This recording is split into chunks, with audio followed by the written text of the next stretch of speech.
Donc, la contrainte de tangente, ça se trouve à être, là, comme son symbole le montre assez bien, là, l'endroit où est-ce que, grosso modo, une courbe ou un cercle va venir rencontrer une ligne sur, disons, là, sa circonférence, là, son périmètre, mettons. Donc, on va sélectionner un cercle comme ça. Donc, démonstration, on a notre cercle, on pourrait venir l'ancrer sur l'origine, question là, d'avoir de quoi d'assez stable. Et on pourrait venir créer une ligne ensuite. Et nous autres, on voudrait que cette ligne-là soit tangente avec le cercle. Donc, elle y touche. Donc, on clique sur notre contrainte de tangence et on vient faire en sorte que notre ligne touche au cercle comme ça. Donc, vous voyez ici, j'ai une contrainte horizontale qui s'est ajoutée automatiquement. Fusion a présumé que c'était ça que je voulais faire. Disons que ça nous plaît pour l'instant. Donc, vous voyez, je peux faire varier la dimension de mon cercle avec cette ligne-là parce que le cercle va toujours être tangent avec cette ligne-là. Donc, si je n'ai qu'à dimensionner la distance entre ma ligne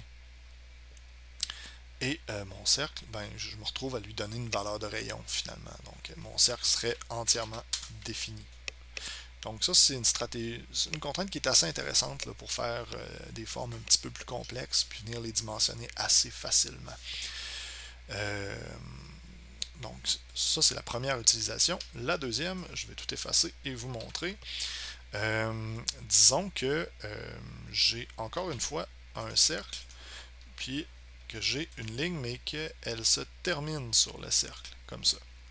Moi, j'aimerais ça qu'elle se termine, puis que le prolongement de la ligne soit la courbe du cercle. Donc, encore une fois, on peut aller chercher la contrainte de tangence et venir faire la même chose. La différence entre l'exemple de tantôt et maintenant, c'est que le point de ma ligne est coïncident, vous voyez, avec le cercle. Donc, une combinaison des deux. Donc, c'est comme ça qu'on fait pour avoir une courbe là, une ligne qui se prolonge dans une courbe. Je pourrais le faire aussi avec autre chose qu'un cercle, juste pour vous montrer. On va supprimer ça. Je pourrais aussi aller chercher un arc ici. Mettons un arc en 3 points, comme ça. Puis vous voyez, automatiquement, Fusion va vouloir faire en sorte que ce soit tangent. Donc, il va me l'ajouter automatiquement. Vous voyez, la courbe se prolonge dedans. Je pourrais faire varier mon rayon de courbure. Donc, puis là, vous voyez, quand c'est pas très défini, ça c'est un bel exemple de modélisation qui explose quand il est mal défini. Donc, ça a envie de partir vers l'infini.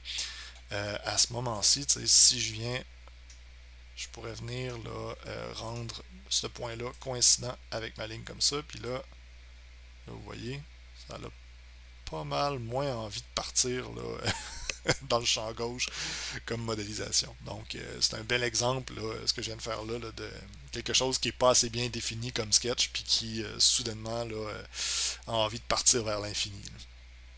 Donc, un autre exemple là, de tangence. Donc, ça ressemble à ça pour cette contrainte-là. On va terminer notre esquisse, puis on va se retrouver dans la prochaine démonstration.